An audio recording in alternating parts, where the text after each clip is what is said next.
now as a surfer and a skier and a gold medalist, like that was impossible for me. Laying in a hospital bed, not possible. But, one step at a time and with the right technology in place, I was given the opportunity to reach that impossible goal. Doctor said I wasn't going to walk. Here I am running. I wasn't supposed to be over 5 feet tall. Here I am, I'm 5'8". I mean, starting your impossible. You know what I'm saying? We're living Toyota's mission statement, and we're accomplishing that every day. Welcome back to the Paralympics podcast. I'm Kelsey. And I'm Tyler. We are so excited for today's episode.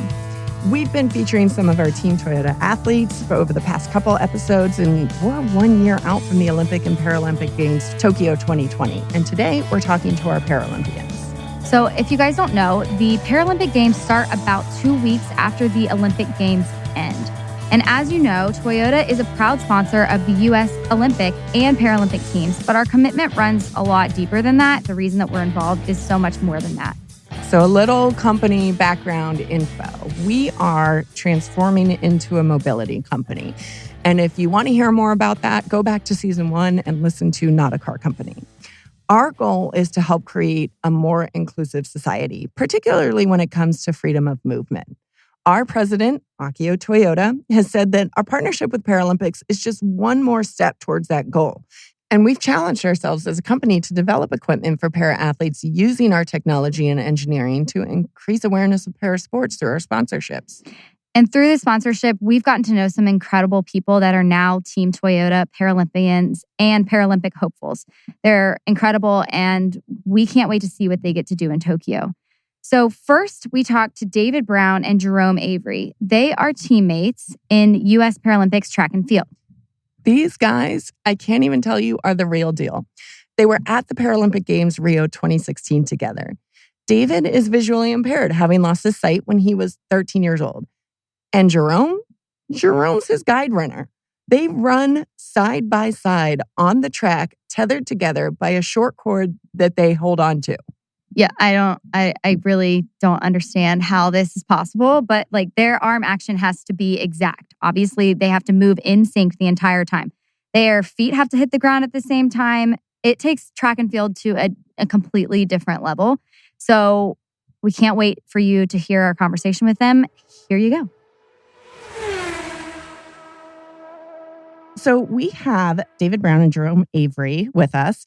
And you got, this is incredible. And I wanted to get you guys in here to talk about this because Paralympians, you guys are in track and field, you run, and you guys run in lockstep with each other. How did this happen? This is fascinating to me. Well, what had happened was... What happened was... I love it. Go ahead, Ron. I consider myself a great dancer. Okay. And it starts with being in sync. You Yeah. definitely have to have the rhythm. And in order to run with the guys such as David Brown, who's extremely fast, I have to mimic the way he runs. I have to run exactly like him.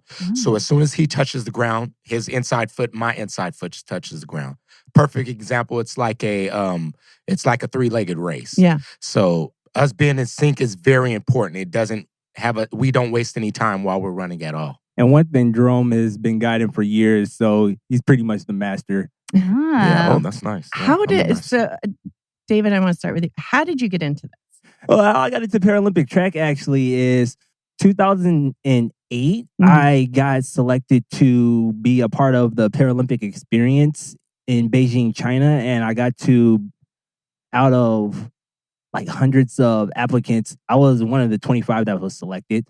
And I got to go and witness the Paralympic Games live in Beijing, China. So I got to see guys like Jerome run with his guy that he was running with at the time. And, the fire was lit for me right there. I was like, hey, I can do that. So 2010, I had the opportunity to run on a relay alongside Jerome, actually. And that kind of put me on the radar to be invited to a lot of different Paralympic camps and stuff. So throughout high school, I was running. And 2012, I was selected to come and live and train at the Olympic Training Center in Chula Vista, California. And the rest is just history from there. That's awesome. That's awesome. Have you always been into sports? Yeah, I've come from an athletic family. So before I went blind, I was playing basketball. And when I started going blind, I just got into sprinting and just continued to play other sports like wrestling, stuff throughout our high school and stuff like that. And there was never a thought like, well, you know what, I'm losing my sight. I should stop these activities. Oh no, it was Never. No. Never. It was always something like, okay, how can I adapt and get to, do what I want to do and that stay active. When I couldn't play anything with a ball anymore because my face became a magnet. It was more so, how can I stay active and competitive with my friends? And that was running, sprinting for me, getting into foot races with them because I was able to see where I was going and I wasn't bumping into anything, but I can beat you in a foot race. So that was me. How did you two meet? Yeah, 2010 actually was the first time we met, and I literally just met him on the track. I went to the track. Here I am, little dude, not knowing anything about sprinting or guiding, really. I didn't know there was a technique to guiding, and even to sprinting. I would just run fast and little kid with the fist balled up and just going at it, Yeah. Right. Still kind of like that to this day, but... So Penn Relays was our first event. It was actually a pretty big event for our first event to run. We were paired up, but I was actually training with someone else at the time. So it was one of those things that an opportunity had opened up for me to work with David, and we took advantage of that opportunity, but I was still with another guide, and we didn't actually officially get paired up full time until 2014. Yeah, 5 years ago. So in between ago, that, he had another guide runner he was working with. And I, quite a few guys, actually. Yeah. And I was running with them throughout, the years. Went to London, went to France, for our World Championships. And then in 2014, that's when I paired up with Jerome. And, well, that's a different story. So I'm so curious about your guys' relationship. So obviously you guys have to be in sync with one another physically, but I'm assuming that it's important that, personality-wise, you guys have to understand each other and, you're going to be next to each other for an entire race and you're relying on each other. So can you tell us a little bit about what it's like? Like, are you guys, I'm assuming you're best friends. Well, right? personally, yeah. You guys do you best like friends. each other? Yeah. Go ahead, David. Well, Let me hear you. No pressure. Like, can you break up with him if you want? Well, yeah, I mean, there is those guide runner and runner relationships where it is just strictly business. Okay. I've been in the game actually for about 7 years now. Jerome been in it quite longer than me, and he can probably explain that a little bit better. But there is athletes where it's just okay, guide, runner, go, and stuff like that, and it's just strictly professionalism. But Jerome and I, we're like brothers, honestly. Yeah. So Most definitely. we don't have to have a friendship off of the track, but we have one just because of how our personalities match and stuff. Awesome. When I first met this guy, just how funny he was and everything else. And, me being, like I said, a noob and him being a vet, I asked him a lot of questions. I was able to reach out to him, talk to him, and then, of course, laugh with him, joke with him. I'm just like, oh, okay, these guys is cool, and then, of course, could be something. Yeah, Right. Then, of course, moving to the training center just helped build on that. And then, of course, knowing how passionate this guy is about running and his work ethics, it's just like, okay, let's go then. Right, You know what I'm exactly. saying? Yeah, we just match up. I think my job as a guide runner, I definitely don't take it lightly. I know at this moment in time in my life, I was put here for a purpose, and that's to see for someone else who can't see. Yeah. And I feel that our relationship and everything that we had accomplished over the years, that's big to me, and that means a lot. And to see the smile on his face when we're on that podium, that's an amazing feeling. I don't know if anybody, that feeling right there, knowing that you had a part of somebody else's, working with someone else and just being a part of that. I like to say success through selflessness. Yeah. That's awesome. If he wins, I automatically win. Right. And that's how we always, approach everything that we do. And of course, that is an honor to me too, just to know that, hey, this guy, he had Olympic dreams in himself, but he put himself aside to help me get to my dreams. So to help him get on the podium as well and get a medal. Yeah. That's a good That's feeling. incredible. It's an incredible feeling. So to have, somebody, to have this guy up there beside me, and then him happy for me, but then me happy for him just because it's like, hey, we got here together, man. Yeah, and we both doing exactly what we dreamt of doing. And that's receiving a gold medal. That's awesome. So how did Toyota come into your life and how does Toyota help achieve those dreams?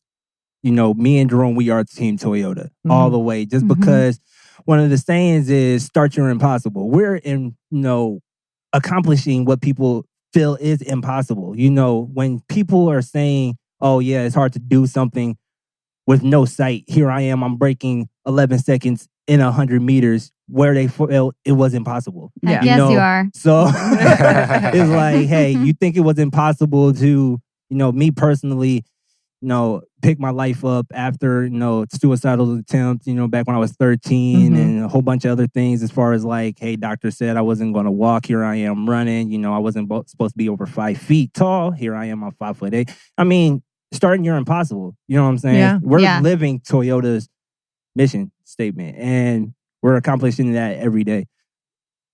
You're hired. Good. I was going to say, I feel like that's like a mic drop. Like, I don't have anything else to say. I've got goosebumps. I'm like, oh my goodness. So what do you guys do when you're not training? Sleep. Are you still hang out? Yeah. Sleep is very important. Yeah. I'm a fan of sleep. We just hang out. Yeah. Honestly, when we're off the track, we try to stay away from each other. Yeah. We have a partnership. But you're friends. We work Yeah. together every day. It's like being around your brother all day, every day. Of course. Yeah. So we need a break from each other. Right. And it works out perfect. Yeah. What is your training like? What does the next year look like for you? So how many days a week? Like how does this work? Well, we train 6 days a week, twice a day.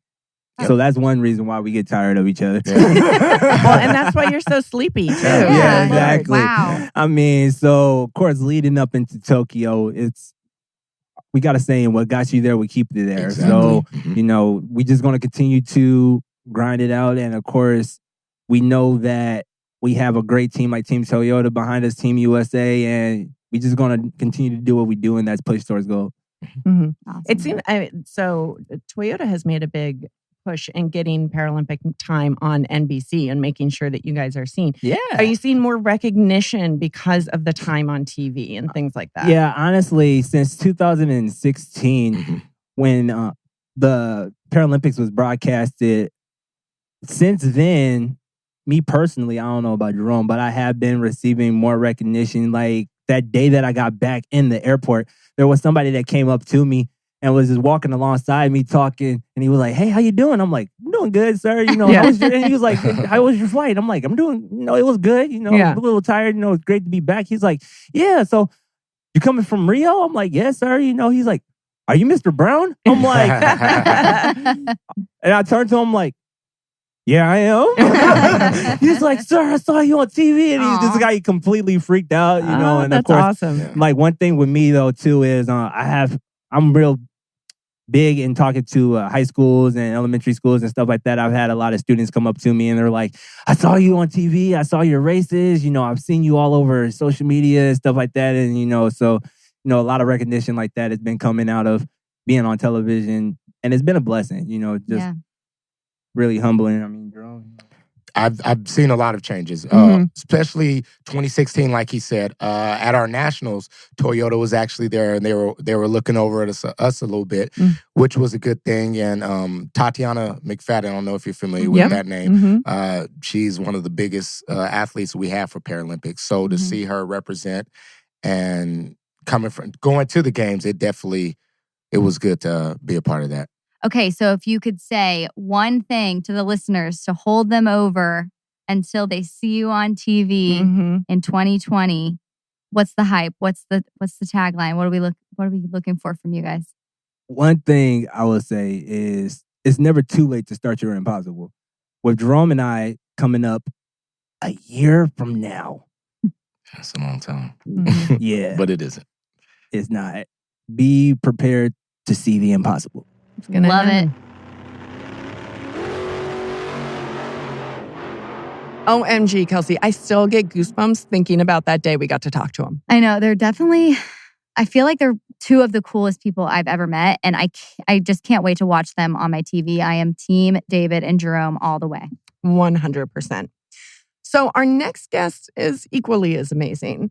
She's like Wonder Woman. She's a 5-time Paralympian and 6-time medalist. Honestly, I don't know if there's anything that she can't do. Yeah. We interviewed Alana Nichols, and while she's not competing for 2020, she's working on developing adaptive surfing for future competitions. I'm constantly amazed at what these people do in their quote-unquote free time. Right. So during this interview, Allison was pinch hitting, but just listening to it got me super excited. Check it out.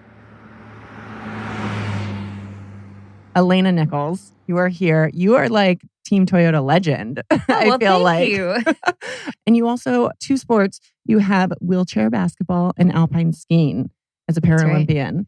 Like, that's crazy. That's exciting. Yeah. I mean, I like to brag that I kind of started the 2-sport trend because I went wheelchair basketball and then alpine skiing. And then suddenly like Lolo Jones is on board and, Lauren Williams and all these athletes are really kind of like exploring because the fact is we're always training anyways. Yeah. So why not be competing in another sport like while you're training and cross train, you know? And so fortunately my 2 sports worked out really well. So I was, really fit as a wheelchair basketball athlete. I also have the adrenaline type, ability to want to go fast. And so I transitioned to alpine skiing really well, being already physically ready to do that. Right. And so, I knocked out 5 games like within, a span of 12 years. So it was like back to back. And it was just such a blast.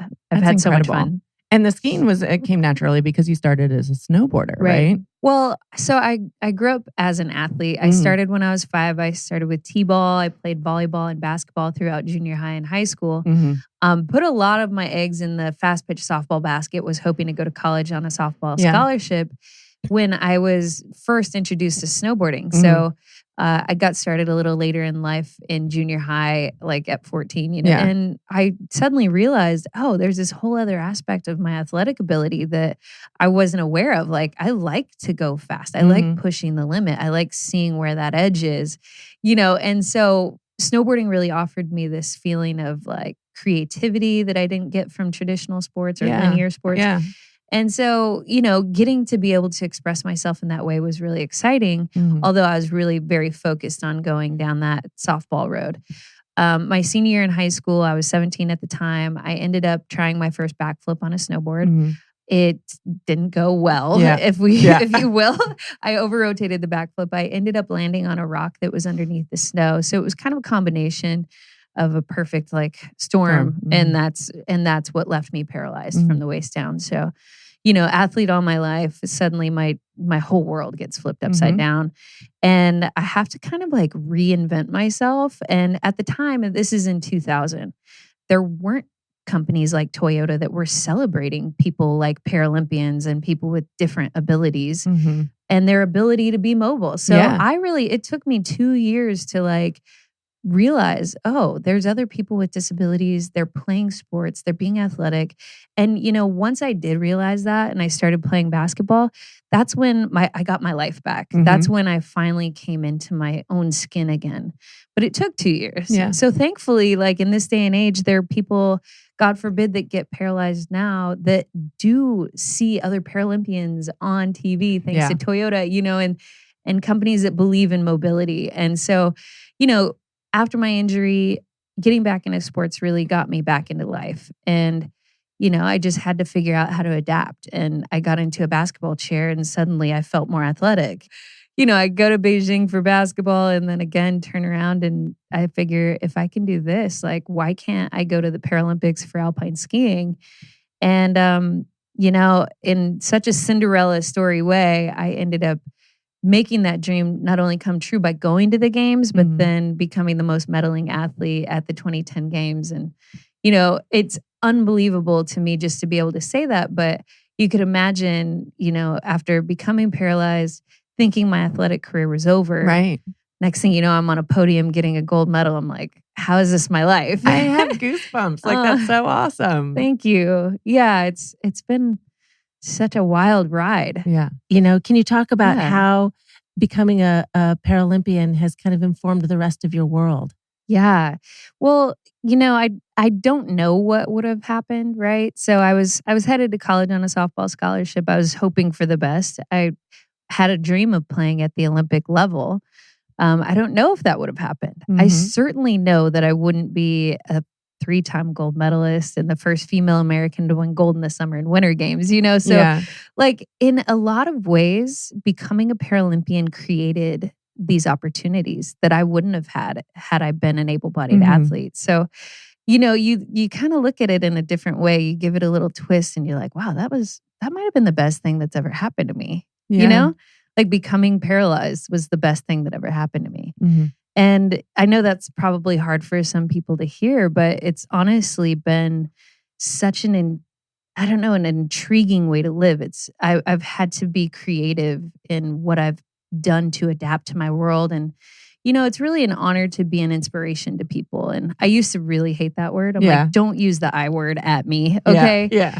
But, I've really embraced this idea that some people just need a little bit of perspective, and regardless of what's going on in their life and their struggles, and everybody has them. And I don't want people to compare their stuff with mine. Right. Everybody's monster under the bed is only as big as you let it be, Yeah. And so I just, I've been able to kind of create a different type of life that I think is really kind of intriguing and inspiring for people. And, again, like, it's only when I come across like obstacles that my life is actually disabled, right? So I come across a set of stairs and I'm suddenly like different and disabled and I can't go up them. But if the world was universally designed, I would just look a little different. We all have different bodies. And that's what I really love about Toyota's mobility program is like, let's figure out these obstacles. Like, I love that. And I think that, having a bionic body, if one day I get to walk around in a robot, I'm happy to do that and be like a superhero. Yeah. That'd be great. I don't know. Well, even without that, I feel like you're a superhero already. Thanks. Like, that's crazy. We're working really diligently to develop adaptive surfing. So as you know, able-bodied surfing is in the 2020 games and will be, debuted in Tokyo, which is so exciting. And adaptive surfing is not far behind. So we are working really closely with the International Surf Association and USA Surfing. And we're getting, this huge group of adaptive athletes from all over the world into, one competition, and we're developing a classification system and we're kind of like well on our way. So it's really exciting. And I love the sport of surfing. It's amazing. So you get niche. It's a little niche. It's a little niche. But yes, in the Paralympic world as well, we have to have classification systems, which are basically, here's categories of disabilities. So not everybody, like a single leg amputee wouldn't compete against somebody with paralysis. Right. So it's essentially leveling the playing field for categories of disabilities. And then from there, you then start checking all the IOC boxes. Right. So then it's like, here's what needs to happen on your way to becoming a sport. I'm not headed to Tokyo for any Paralympic sport. I do love broadcasting, would love to be able to contribute in some way to the surfing scene there. But I'm working diligently on adaptive surfing. This seems like a bigger calling, at least. Like, you've competed and now you're like, for the future generations of people who want to compete in surfing, you're setting the stage for that. Yeah, that's kind of the idea, is the give back and paving the way and creating opportunities, because there's so many adaptive athletes. I mean, from all over the world, from Chile and Argentina, that literally sell their belongings to come to La Jolla, California to compete in the International Surf Association World Adaptive Surf Champs. Wow. Like, it's their one thing. And I would love for them to be able to compete at a Paralympic level one day if that's what they want. And the development of mobility tools seems you've probably seen quite a bit of change in your time. Can you tell us a little bit about how the actual products have changed and what you see kind of the potential? Well, it's kind of funny to say this, but if there was ever a good time to be disabled, it's now, All right. It's like, okay, so something tragic happens and we're all very fragile humans. You lose a leg, you lose an arm, you lose your vision, or you become, paralyzed and you're in a chair. You have options. And so, I'm in a wheelchair that's 22 pounds. And if you asked me how much my wheelchair weighed 60 years ago, it'd be upwards of like 65 pounds. Wow. And so being able to push a titanium carbon fiber wheelchair around, and something that's small enough to fit just about anywhere, is really, it's really great. And so say you're an amputee, there's these new Bluetooth enabled knees that you can actually connect to your phone that have like, you're going uphill. Okay, let me just get on my phone and tell my leg how to walk uphill. Those kind of things. And, Toyota's Mobility for All program is creating a lot of really fun Toyota products as well. And it's like this amazing technology that creates, mobility for people and independence. And I think that's just really cool. Start your impossible. I'm sure when people hear that tagline from us, they're just like, oh, that's your tagline for Olympics. Okay, fine. But how do you see people living and breathing Start Your Impossible, like from a Team Toyota perspective? Yeah, well, from a Team Toyota perspective, specifically, we are compiled of both Olympic and Paralympic athletes. When you start a 4-year cycle of going to the Olympics, it's essentially impossible. You're looking at that mountain like 4 years. How am I going to do this? Yeah, and that's a long time. You start your impossible, and it's about breaking down that large goal into manageable, smaller goals. And so Olympic or Paralympic, I mean, that's very applicable. And it starts every day at 6 a.m. when you wake up and you go to the gym and you build. For the Paralympians specifically, I mean, every Paralympian has probably had an impossible moment where, like myself, I was laying in a hospital bed. And I was 17 and it was time for me to start my impossible. Yeah. And that again is just about getting it's an inch, a step, or a mile at a time. It's like, just get into your wheelchair. Yeah. And then push forward. Right. And whatever that looks like. So, every Paralympian's got this really rich story of how they started their impossible. And, now as a surfer and a skier and a gold medalist, like that was impossible for me. Right. Laying in a hospital bed, not possible. But, one step at a time and with the right technology in place, I was given the opportunity to reach that impossible goal. Tyler, that was an amazing conversation. I know, right? Thank you. You get no credit for that. I was impressed by Alana. Oh, right. Okay. Yeah. So all of our Team Toyota athletes were incredible to talk to, and we're excited to see what they do this year. And we hope to see them at the Olympic and Paralympic Games Tokyo 2020. And we'll be checking in on their progress later this season, so look forward to that. And once again, thanks for joining us on Toyota Untold. You can watch the progress of our Team Toyota athletes on social media. David is on Twitter at DRB1019. Jerome tweets at Mr_Jerome_Avery, and he's on the gram at _Jerome Avery_. Alana Nichols is also on the Instagram at Alana the Jane. And you can follow all of our Team Toyota athletes at Team Toyota on Twitter and Instagram. The show is produced by Sharon Hong and Allison Powell. Music by Wes Meixner, edited and mixed by Crate Media. We're back in 2 weeks with an episode on overlanding. Overlanding. So don't forget to subscribe. See you later.